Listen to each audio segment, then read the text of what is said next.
வந்து அயராத உழைக்க ரெடி அப்படின்னா வந்து ரிஷபத்தை சொல்லலாம். அப்படிப்பட்ட பர்சனாலிட்டிஸ் பெருசாக யோசிக்கணும் அப்படின்ற அவசியம் இல்லை. சனி உங்களுக்கு வந்து பாருங்க நிறைய லாபத்தை கொடுக்க போறா. நீங்க ஹார்ட் ஒர்க் பண்றீங்க.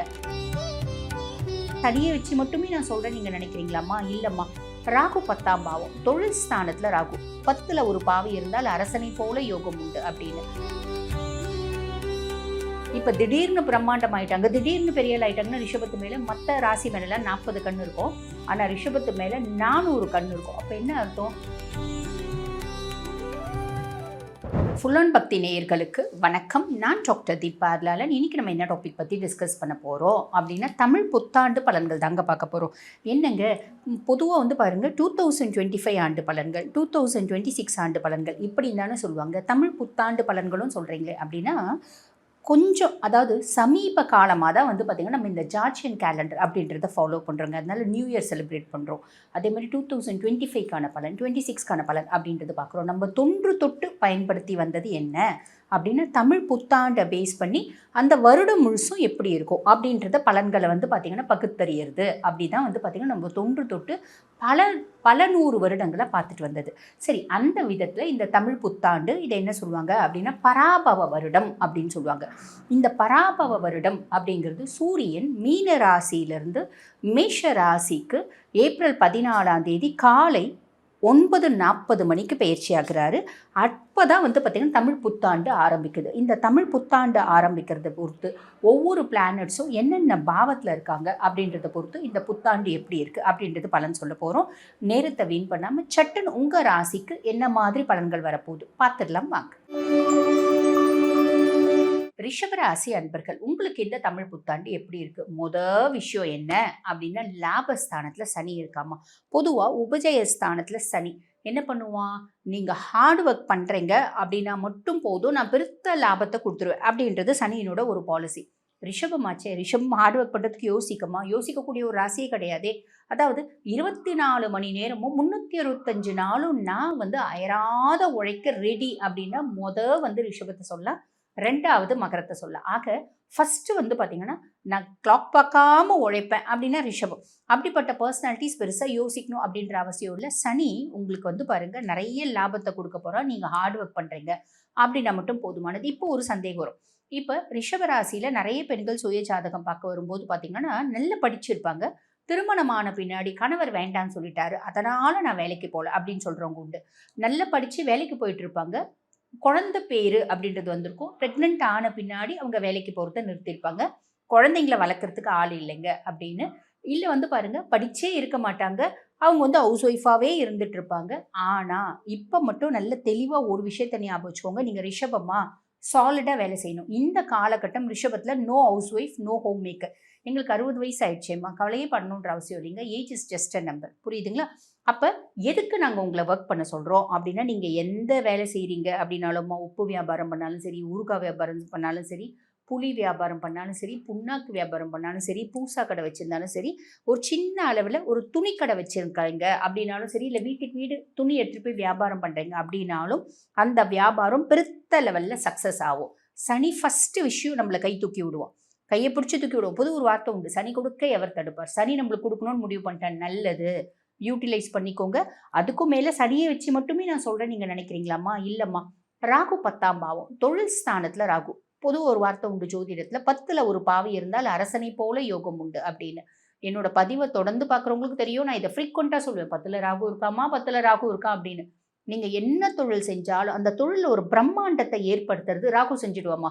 சில 100 மக்களுக்கு மட்டுமே தெரிஞ்ச நீங்கள் பல ஆயிரம் மக்கள், பல லட்சம் மக்களுக்கு தெரியறதுக்கான ஒரு நோன் ஃபிகரா, ஃபேமஸ் ஃபிகரா வரத்துக்கான ஒரு ஆப்பர்ச்சுனிட்டியை ராகு பகவான் ஏற்படுத்தி கொடுப்பாமா. அப்போ நம்ம என்ன பண்ணணும்? தொழில் ஸ்தானத்தில் ராகுமா, தொழில் செய்யணும், புரியுதுங்களா?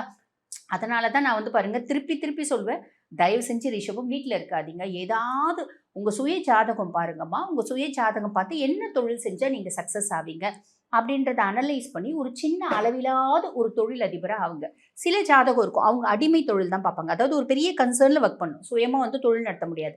அந்த மாதிரி ஜாதகமாக இருந்தாலும் படிக்கவே இல்லைனாலும் கடைசி ஒரு 5,000 ரூபாய் 20,000 ரூபாய் சம்பாதிக்க முடியும். வேலைக்கு போங்க, மறந்துடாதீங்க. சரி, அதுக்கடுத்து வந்து பார்த்தீங்கன்னா இது வந்து 6ஆம் மாதம்ல 12ஆம் மாதம் வரைக்குமே ராகு வந்து 10ஆம் பாவம் தான். 6ஆம் மாதத்துக்கு அப்புறம் குருனோட பார்வை ராகு மேல இருக்காது. அப்ப என்ன ஆகும்? வேலை செய்யற இடத்துல கொஞ்சம் ப்ரெஷர்ஸ் இருக்கும். பொதுவாவே ரிஷபத்து மேல 4 கண்ணு. இப்ப திடீர்னு பிரம்மாண்டம் ஆயிட்டாங்க, திடீர்னு பெரிய ஆள் ஆயிட்டாங்கன்னா ரிஷபத்து மேல மத்த ராசி மேலலாம் 40 கண்ணு இருக்கும். ஆனா ரிஷபத்து மேல 400 கண்ணு இருக்கும். அப்ப என்ன அர்த்தம்? நம்ம சுத்தி நடக்கிறதையும் கொஞ்சம் அனலைஸ் பண்ணிட்டு வேகமா முன்னேறணும். யாரையும் வந்து மனசுல இம்பாக்ட் வைக்கக்கூடாது. ஞாபகம் வச்சுக்கோங்க. வேலை செய்யற இடத்துல கொஞ்சம் ப்ரெஷர்ஸ் இருக்கும். அதை நம்ம ஓவர்டேக் பண்ணிட்டு நம்ம பாட்டன் வேலை செய்யணும். சரி, கேது 4ஆம் பாவத்திலே தான்மா இருக்காரு. சுகஸ்தானத்துல கேது. நிறைய பேர் வந்து பாத்தீங்கன்னா வெளிநாடு போய் இன்டர்நேஷனல் கரன்சிஸை கையாளக்கூடிய யோகம் அப்படின்றதுக்கு ஆரோக்கியத்துல கவனம் அப்படின்றது வச்சுக்கோங்கம்மா.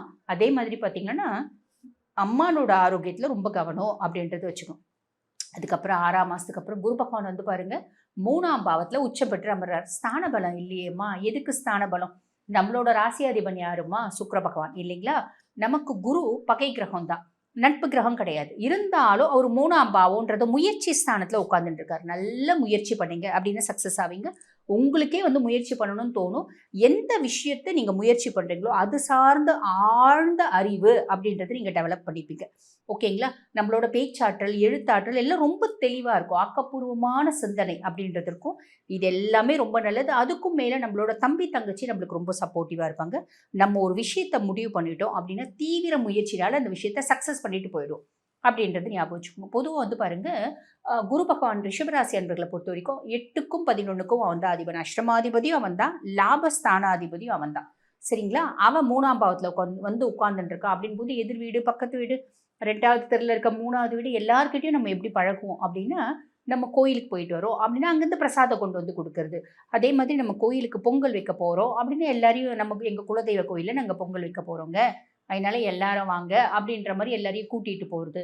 அதே மாதிரி காசிக்கு போகிறீங்க அப்படின்னா அன்னபூர்ணி, நம்ம பொதுவாக எல்லாரும் யார் காசிக்கு போனாலும் அன்னபூர்ணி வாங்கிட்டு வந்து கொடுப்பாங்க இல்லைங்களா? அன்னபூர்ணி வாங்கிட்டு வந்து கொடுக்கறது. ஆன்மீகம் சார்ந்த பல விஷயங்கள், பல பொருட்களை வாங்கிட்டு வந்து கொடுத்து நல்ல உறவாடுறது, நல்ல நட்பு முறையை மெயின்டைன் பண்ணுறது, இப்படி நிறைய நல்ல விஷயம் அப்படின்றது நடக்க போதுமா. அதுக்கும் மேலே குருனோட பார்வை 7ஆம் பாவத்தில் நிறைய ரிஷபராசி அன்பர்களுக்கு ஒரு நல்ல வாழ்க்கை துணை, நல்ல குணவதியான வாழ்க்கை துணை, நல்ல குணவாளனான வாழ்க்கை துணை அப்படின்றது வரப்போகுது. பாக்கியஸ்தானத்தையும் குரு பார்க்குறாரு. ஏதோ ஒரு விதத்தில் குட் லக் அப்படின்றது நமக்கு கிடைக்க போகுது. அதுக்கும் மேலே நிறைய ரிஷபராசி அன்பர்கள் யூஜி முடிச்சிட்டாங்க அப்படின்னா பிஜி வெளிநாடு போகிறதுக்கான பிராப்தம், பிஜி இங்கே படிக்கிறதுக்கான பிராப்தம், அப்பானுடைய பரிபூர்ண சப்போர்ட் கிடைக்கிறதுக்கான பிராப்தம், செய்யக்கூடிய தொழிலில் எந்த அளவுக்கு ஹார்ட் ஒர்க் பண்ணுறீங்களோ அந்த அளவுக்கு பெருத்த லாபம் அப்படின்றது சாலிடாக வருமா.